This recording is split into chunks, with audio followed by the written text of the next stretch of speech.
สบายดีจ้าพี่น้องสบายดีสุขุสุคนจ้าทำมืดปิดตาได้หัวว่าเฮ็ดออกกับบริยุทธ์เสื่อๆจ้าพี่น้องจ้าอยากมาเลาะเบิ่งเพื่อพ่อเฮ็ดไข่ดอกหนึ่งพ่อเฮ็ดไข่ดอกหนึ่งพี่น้องมาเลาะจอบมึงเฮ็ดอีกพี่น้องเพื่อพ่อเฮ็ดปวกความคนยังมาได้หูนี่มึงเศร้าในนางบริหูแต่ว่าเฮ็ดปวกออกแล้วนางไปสุ่มพี่น้องเขาไปชาร์จแบตละกาตอนนี้ก็4 โมงแรงแล้วแต่ก็ยังอยากหาอยู่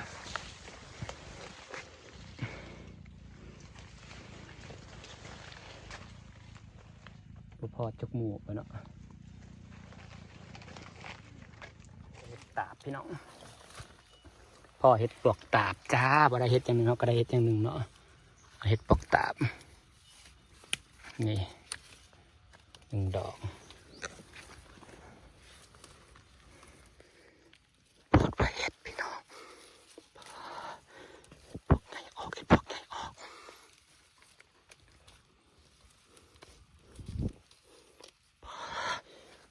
เห็ดกระดอกกระเดียพี่น้องแกบอกเห็ดนะเกิดมาบ่เคยพอเห็ดดอกใหญ่ได้จักเตือพี่น้อง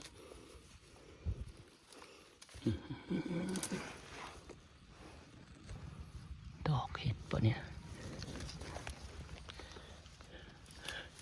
เทมาเบิ่งเมื่อวานนี่แล้วก็แล้ว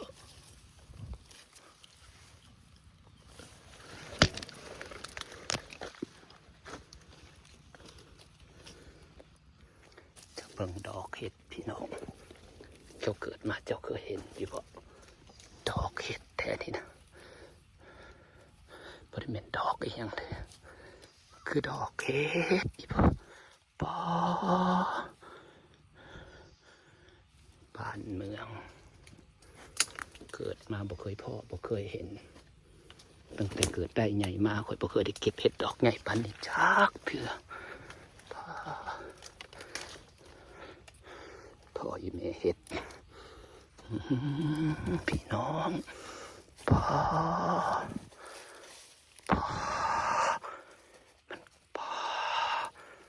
มันนี่ดอกเห็ดนั่นมาเด้อขวัญเอ้ยพ่อมันคือดอกเห็ดหรืออีหยังนี่นะ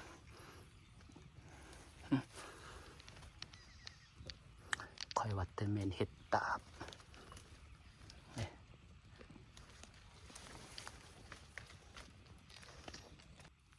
พี่น้องเห็ดนี่ยังก็มันกระดกกระเดียแท้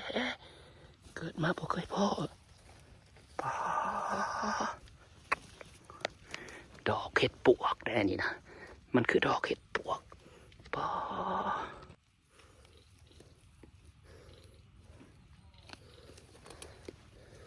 ออีแม่เห็ดปวดพ่อมันดอกเห็ดหรือดอกยังก็มันดอกใหญ่ก็ดอกกระเดียด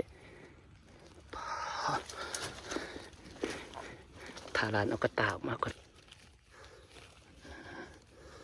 โอ้ยข่อยขนาดสิหูแต่เมื่อวานข่อยหักกระหูไปเห็ดปวกใหญ่ออกลงในเห็ดนะพี่น้องมันเห็ดหรืออีหยังอันนี้นะโพดไปเห็ดกระดอกใหญ่โพดเจ้าเบิ่งซอยใครเนี่ยเจ้าเคยเห็นเห็ดดอกใหญ่ปานนี้จักเถื่อบ่เกิดได้ใหญ่มาเคยพอบ่เคยเจอเห็ดปวก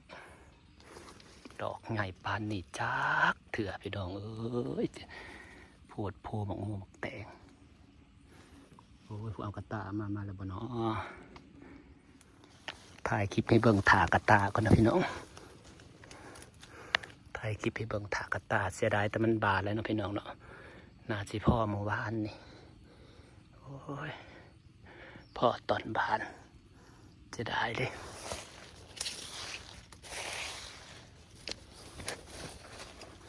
ตรงนี้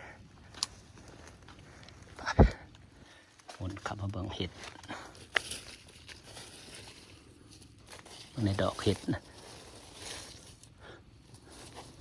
เจ้าเคยเห็นพี่น้องเจ้าเคยเห็นดอกเห็ดแบบนี้ป่ะ ปาเกินต้านพากระตาตอนนี้นะพี่น้องเอ้ย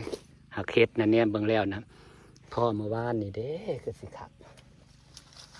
โทษว่าเฮ็ดพ่อเมื่อวานนี่เด็กขักปานยังพี่น้องเอ้ยพ่อไอ้แม่เฮ็ดนี่แหละจ้ะทายพี่นางเอากระตากมาใส่พี่น้องเพราะมันเต็มกระตากเลยเพราะเฮ็ดมันดอกใหญ่แห้งดอกใหญ่แห้งหมุนเข้าไปเบิ่งข้างในอีกก่อนนะพี่น้องมันยังมีอยู่ข้างในครับ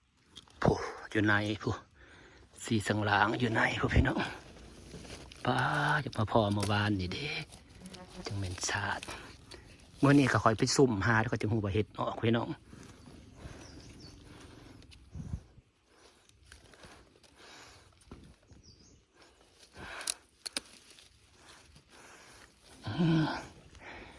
คอยบดปัญญาคอยนั่งเบิ่งเห็ดพี่น้องเพราะว่ามีแนวใส่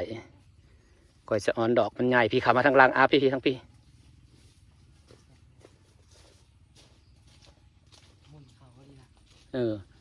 เบิ่งในดอกเห็ดนะเห็ดปกตาบกับบปานจะกระตาตัวนี่ถ้าพวกก็มีบ่พวกมันย้ายพวกหยุดแจพวกก็มี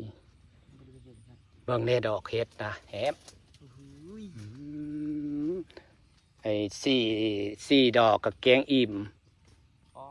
หมุนเข้าไปเอาได้ดิหมุนไปได้ดิจนหมุนบดละเสือเสือจนขาดหมุนเข้าไปมาพี่ก็อยากถ่ายนะมาพี่เขาต้องพี่จะมาเบิ่งดอกเห็ดเนี่ยปลาขันโมว่าเนี่ยจะสีขักหาดอกก็กินอิ่มเห็ดออกแล้วก็ไปหารอบหนึ่งก็ได้กระตาหนึ่งเลยได้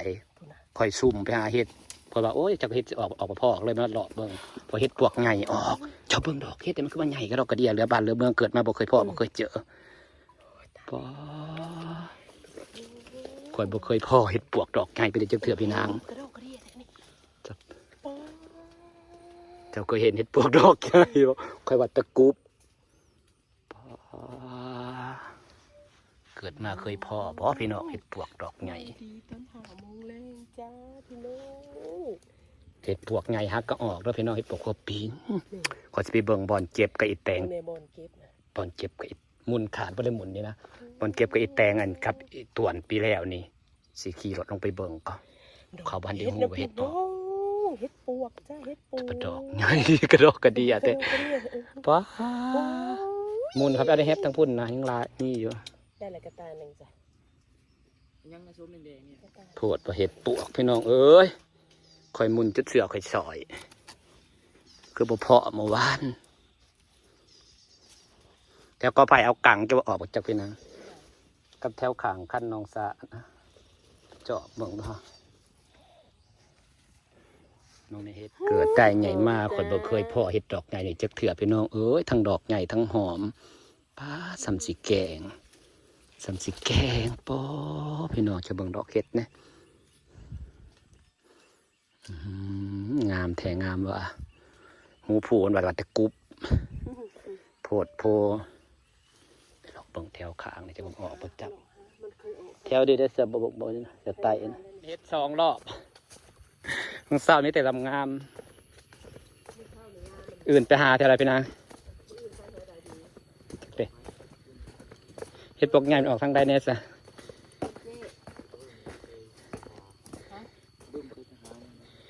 2 กระตาป้ายพอยแม่เฮ็ดดอกใหญ่ก็ใหญ่แท้ใหญ่ว่าบ้านเมืองเอ้ยปลามองที่